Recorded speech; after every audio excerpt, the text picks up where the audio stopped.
ये गोलियां चलाने वालों को बोल रहा हूं जो बाबा सिद्दीकी को मारे, अरे सुन मेरी बात को जालिम, जो इस दुनिया में आता है ना, अल्लाह उसको उसकी माँ की पेट में भिजाने से पहले आलम अरवाह में अल्लाह उसकी इज्जत, उसकी रिज़्क़, उसकी जिंदगी लिख कर भी जाता। अगर मेरी मौत शहीदों की तरह होगी तो लाखों बार मैं कबूल करने को तैयार हूं। कब चलाएगा गोली? चला मुझ पर। तुम समझ रहे हम मौत से डरने वाले? अरे मौत से नहीं डरते हम। हमारी दुआ एक ही होती कि जब कभी भी जिस्म से अल्लाह रूह निकालेगा, एक बार अल्लाह अपने हबीब का दीदार करा दे और कलमे पे हमारा जबान पर कलमा अल्लाह नाफिज कर ले, हम जाएंगे दुनिया से, हम जाएंगे, सबको जाना है। बल्कि मैं तो दुआ करूंगा कि अल्लाह, आप सब आमीन बोलना, या अल्लाह नरेंद्र मोदी को, अमित शाह को, देवेंद्र फडणवीस को अल्लाह 130 साल की उम्र दे। हो गया ना, हो गया। अब तुम जियो, हम तो मौजा ही मौजा करते हुए जाएंगे और जब खबर में जाएंगे तो अल्हम्दुलिल्लाह वो चेहरा मुबारक दिखा जाएगा। हम तुम्हें तो हमारा क्या तुम कंपेयर कर रहे? बटेंगे तो कटेंगे। अरे किसको डरा रे? ये डरने वाले नहीं हैं, ये डरने वाले नहीं है। हाँ, 1 दिन 2 दिन 3 दिन 10 साल से तुम डरा रहे हो, मगर डरने का नाम नहीं ले रहे हैं। 1 साल से इजराइल मार रहा है 40,000 लोगों को, तब भी उनके हौसलों को नहीं तोड़ सका। दुनिया परेशान है। क्या है ये वो है आका के गुलामों के गुलाम है हम लोग। ये तुम्हारे डराने से डरने वाले नहीं है। तुम किसी और को डराओ, बटेंगे कटेंगे। एक है तो सेफ है, वो वहां चले जाओ, यहां चले जाओ। वो दिन चले गए, अब कोई डरने वाला नहीं है। अब ये मुल्क हमारा था, है और रहेगा इंशाअल्लाह ताला। मेरे अजीज दोस्तों और बुजुर्गों, नारा लगाएंगे आखिरी में, ठहरो जरा तुम। 20 तारीख को भी वोट लगा के बटन दबा के वारिस पठान को बोलना नारे तकबीर, ये काम करना प्यारे। मगर 20 तारीख तक एहतियात करो। अगर कोई दिखा इबलीस का एजेंट, आयतल कुर्सी पढ़ के भाग, उसके बाद भी नहीं सुना तो अज़ान देना शुरू कर दो, अल्लाहु अकबर अल्लाहु अकबर। अज़ान की आवाज सुन के भागता उन्हें। हाँ ने वो ज्यादा चीज़ें नहीं बोलना चाह रहा हूं, इलेक्शन का कानून है। मगर आपसे दरमंदाना अपील है मेरे भाई, ये वफ़ का कानून अगर बिल कानून बन गया, मेरी बात ज़हन नशीन कर लो, भिवंडी की मस्जिदें छीन ली जाएंगी, भिवंडी के मदरसे बंद कर दिए जाएंगे। मोदी ऐसा कानून बनाना चाहते हैं कि भारत के पूरे मस्जिदों को बर्बाद करना चाहते हैं, कलेक्टर को पावर देकर। मैं तुमको कह रहा हूं, हम एक मस्जिद खो चुके हैं। उठो अवाम, उठो मेरे भाई बहनों। तुम अगर उस वक्त नहीं अपने उठोगे तो कब उठोगे?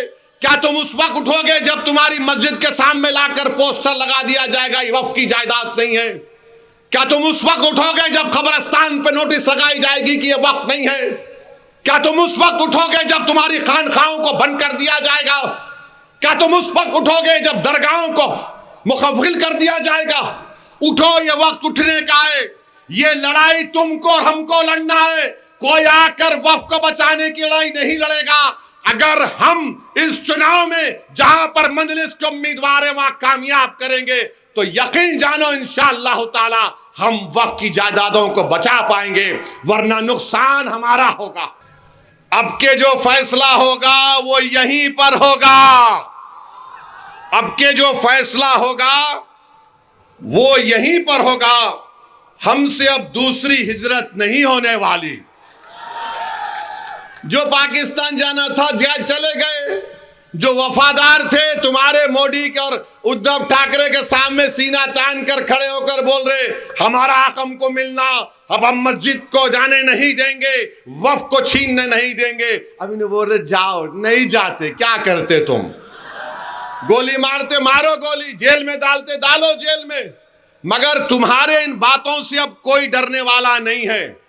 देवेंद्र क्या बोल रहे? धर्म युद्ध, भिवंडी वेस्ट की सीट धर्म युद्ध और जिहाद। अरे इलेक्शन हो रहा या जंग हो रही, और किसके खिलाफ धर्म युद्ध कर रहे? फडणवीस बोलो तुम जरा। अच्छा मोदी जी ये तो बोल दो सबका साथ, सबका विकास, सबका विश्वास, कहां गया? उड़ गया, टाइम टाइम हो गया। देवेंद्र धर्म युद्ध है और जिहाद कर रहे। और जिहाद के माने क्या है बताओ?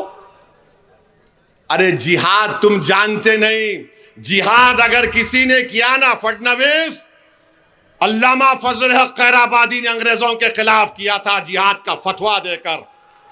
जिहाद अगर किसी ने किया था इस देश को आजाद कराने के लिए, तो मुरादाबाद के अल्लामा काफी ने दिया था कि इस तरी को गरम करके अल्लामा काफी के सीने पर लगाते थे अंग्रेज। फांसी के फंदे पर अल्लामा काफी को लेकर जा रहे, और ये अल्लामा काफी मुस्कुरा रहे थे और जबान पर क्या पढ़ रहे थे? नाते रसूल सल्लल्लाहु अलैहि वसल्लम पढ़ रहे थे। और आप बोल रहे जिहाद, वोट जिहाद, धर्म युद्ध। लगता है फडणवीस तुम जरा थोड़ा दिमाग जो आप बोलो मैं बोलता हूं ना, वरना बोलेंगे वोट जिहाद भिवंडी वेस्ट में हो रहा है। यानी अगर कोई वारिस पठान इंशाल्लाह कामयाब हो गए तो सबसे ज्यादा तकलीफ जिस्म के उस हिस्से में किसी को होगी तो देवेंद्र फडणवीस को होगी। वोट जिहाद हुआ, वोट जिहाद हुआ। हम अपने पसंद के उम्मीदवार को वोट डालेंगे। अच्छा तुम अयोध्या की सीट हार गए, वो क्या था? धर्म युद्ध था। मोदी की मेजॉरिटी 1.5 लाख पे आ गई, वो क्या? धर्म युद्ध था। गुजरात में तुम सीट हार गए, धर्म युद्ध था। मगर जहां पे मंजलिस आ गई, देवेंद्र फडणवीस आ गए। अच्छा अब उन्हों भी आए यूपी से, क्या बोल रहे हो? कटेंगे क्या? बटेंगे तो कटेंगे। अरे ये कौन सी जबान है? मुख्यमंत्री की जबान है ये। बटेंगे तो कटेंगे। कहां बट रहे हैं? तुम ही तो घर तोड़ रहे बुलडोजर से। और वफ क्या है मालूम तुमको? वफ क्या है मालूम तुमको? वफ की जायदाद का मालिक ओवैसी नहीं, उसका मालिक अल्लाह है। अल्लाह है। तो मोदी बोल रहे अल्लाह मालिक नहीं, मैं मालिक बन जाऊंगा, कलेक्टर मेरा नायब रहेगा। तो 20 तारीख के दिन मेरी आपसे गुजारिश है, अपना एक एक वोट, अपनी आवाज अपने नुमाइंदे को दीजिए। देंगे ना मेरे भाई? जरा सेलफोन की लाइट ऑन करके बोलो, पूरे लाइट ऑन करो सेलफोन के, ताकि इब्लीस को मालूम हो जाए, फडणवीस को मालूम हो जाए कि भिवंडी वेस्ट में क्या चलेगा। पतंग चलेगी, पतंग चलेगी। मंजलिस को वोट देंगे ना मेरे भाई? 20 तारीख के दिन आप एक एक वोट मंजलिस को देकर कामयाब करिए। अल्लाह आपको सलामत रखे। अब मेरे साथ नारा लगाइए, नारे तकबीर। पतंग को, पतंग को। भिवंडी की आवाम जिंदाबाद, भिवंडी की आवाम जिंदाबाद।